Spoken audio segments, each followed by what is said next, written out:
Afghanistan, a Muslim country in Central Asia. Over its long history, many different factions have controlled the region. From the Soviet Union invading and occupying the country in 1979 to the collection of tribes called the Mujahideen who fought against them. One group separated itself from the Mujahideen and managed to get a firm grasp around Afghanistan. That group is the Taliban. The Taliban is a Sunni Islamist political group that centers many of its beliefs and policies on a strict interpretation of the Quran, the holy book of Islam. The word Taliban in Pashtun means students or students of the book. The Taliban managed to put its foot in the door for control of the country through its former connection to the Mujahideen. During the Soviet-Afghan War, the Soviet forces treated civilians horribly. About 1 million Afghan civilians died during the war. Because of this, much support was given to the groups that opposed the Soviets, allowing them to take power when they retreated in 1989. The Taliban forced extreme rules on its people, particularly on women. Women were not allowed to leave the house without being accompanied by a man, had to always cover their entire bodies, and could not receive an education. The media was strictly censored, and many TV programs and photographs were banned. Their rule was incredibly violent, involving many public executions and beatings. The Taliban managed to keep their control of the country up until 2001, when the United States invaded Afghanistan. The U.S. invaded because the Taliban were harboring another group called Al-Qaeda. Al-Qaeda and its leader Osama bin Laden launched a terrorist attack on the U.S. on September 11, 2001. The attack destroyed both the Twin Towers and killed 2,977 people. The U.S.-Taliban war lasted for 20 years after the U.S. invasion. The war resulted in the replacement of the Taliban with a new democratic government backed by the United States. In 2021, President Biden ordered a complete withdrawal from Afghanistan. The withdrawal resulted in the U.S.-placed government's immediate collapse and the empowerment of the Taliban, who have ruled Afghanistan since. But why did this government collapse so quickly? Was the Taliban insurgency far too strong, or was the new government insufficient? How did the U.S. play into the equation? All questions that can be answered with context. First, we must look at the state of the new Afghan government and how the U.S. supported it over the 20-year-long war. The new Afghan government was called the Transitional Islamic State of Afghanistan. It was appointed upon the defeat of the Taliban in 2001 by the U.S. The Transitional Islamic State of Afghanistan started with a leader put in power by the U.S., named Hamid Karzai in June of 2002. In 2004, Hamid Karzai was the first democratically elected head of Afghanistan. Over 8 million Afghans voted in the election, and over 40% of voters were women. On January 26, 2004, President Hamid Karzai ratified the Constitution of the Islamic Republic of Afghanistan, or IRA. Over 500 delegates, both men and women, selected from all over the country, approved the Constitution. The Constitution made many claims about preserving a stable democratic government and human rights within the country. The amount of foreign aid the country received greatly contributed to its ability to fulfill these promises. The Islamic Republic of Afghanistan received large amounts of aid from both the U.S. and other NATO countries. That aid included training for their military, helping to establish rule of law, and money for humanitarian work. From 2001 to 2009, the U.S. Congress appropriated over $38 billion in humanitarian and reconstruction aid to Afghanistan. As the war progressed, the U.S. slowly started to minimize the number of troops in Afghanistan. In 2014, Obama announced that the number of troops would drop to about 5,000 by the end of 2016 and would be stationed mostly in Kabul, the capital of Afghanistan. In reality, the number of troops decreased to about 8,400 by 2016.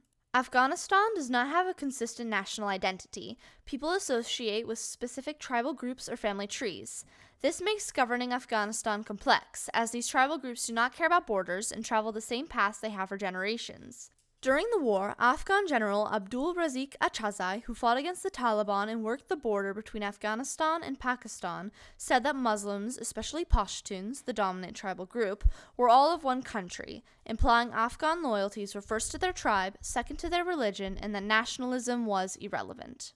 An interview I had with CWO3 Joseph Toth confirms the need for aid in Afghanistan. My name is Chief Warrant Officer 3 Joseph Toth. In Afghanistan in 2012, I was Sergeant First Class Joseph Toth. My mission in Afghanistan was I worked in a white border coordination cell along the southern Afghanistan border, and we controlled about 1,000 kilometers of border in which we supported the Afghan border police and worked closely with the Pakistani military in order to try to combat movement across the border and lethal aid. From what I observed, the Afghan government was working, but it did require the support of the American government and the American military for security. A lot of the programs that we were running were working and starting to build momentum. We just had to be there in order to maintain that. While the U.S. was working to create a stable Afghan government, the Taliban were still operating with some level of success. The Taliban had a series of connections to a group called the Haqqani Network. The Haqqani Network was created by Mujahideen commander Jalaluddin Haqqani back during the Soviet-Afghan War. This network fought against the IRA and has carried out several attacks on the government and the capital of Kabul. In May of 2017, the Haqqani Network carried out a bombing in Kabul that killed over 150 people and caused many riots and protests against the Afghan government. While the Islamic Republic of Afghanistan had abundant resources from the U.S., the Haqqani Network had to receive funding through licit and illicit businesses and by kidnapping important professors and officials. The Taliban also orchestrated many attacks personally, some through surface-to-air missiles and some through suicide bombings. The Taliban managed to attain many U.S. arms through scavenging them on battlefields or by buying them from soldiers. These arms, including Humvees and night vision goggles, gave the Taliban minor advantages in several areas across the country. The U.S. spent much of its time from 2003 to 2009 fighting the Taliban and carrying out a series of anti-Taliban missions. When the responsibility of fighting the Taliban was passed to the Afghan military, there was a spike in activity and the issue was returned to the U.S. military. When the U.S. government started to make it clear that withdrawal from Afghanistan was expected, the Taliban formed a new strategy. If the U.S. were going to leave Afghanistan in the next few years, all they would have to do is wait for them to leave and retake the country once they did. By the time of the withdrawal in 2021, there were only 8,600 troops in Afghanistan based on a deal made between the Trump administration and the Taliban in 2020. The agreement for bringing peace to Afghanistan between the United States and the Taliban was made without the approval or involvement of the IRA. The agreement said that if the U.S. drastically decreased the number of troops in Afghanistan from over 13,000 to its former 8,600, the Taliban would agree to several counterterrorism commitments. This event took away vast amounts of support that the Afghan government needed to function properly and keep the Taliban from regaining control of the country. The agreement for bringing peace to Afghanistan is believed to be one of the significant reasons for the IRA's collapse upon the U.S. withdrawal in 2021. President Biden announced that all troops would be removed from Afghanistan by September 11, 2021. In actuality, the withdrawal was completed by August 30, 2021. As the withdrawal began, the Taliban advanced from the provinces and began to take control of huge areas of the country.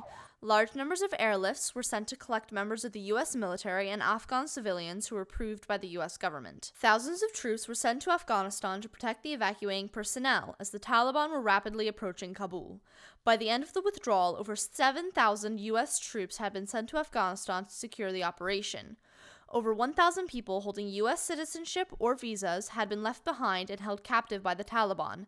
They were left because they lacked U.S. government approval for evacuation. Upon the U.S. officially being out of Afghanistan, the Taliban gained control of Kabul, and the former Afghan government and defense systems had collapsed. All prior attempts at establishing a democratic government fell apart, and strict regulations were reinstated. Globally, there are about 10.9 million Afghans displaced, most of them within their own country.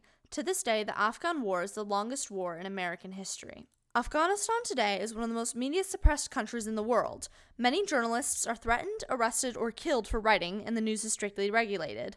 Mobile phones have been banned in universities, and all criticism of the government is prohibited. Heavy rules on women were reinstituted, and many human rights organizations fear for the country. It is estimated that about 85% of Afghans live on less than $1 a day. Some groups, like the Afghanistan Freedom Front, attempted to fight the Taliban with little success. Many groups of women protest the regulations but are struck down violently. Otherwise, the Taliban face little to no opposition. The Islamic Republic of Afghanistan was built and supported by aid given by the U.S. and other NATO countries. The U.S. sent members of its military to train the new Afghan army and spent millions of dollars to stabilize Afghanistan's rule of law. When the amount of aid started to decrease and the security given by the U.S. military dwindled, Afghanistan started to destabilize, leaving the Taliban with the opportunity to regain control of the country. The Taliban had been fighting for years to control and survive in the small rural areas of Afghanistan.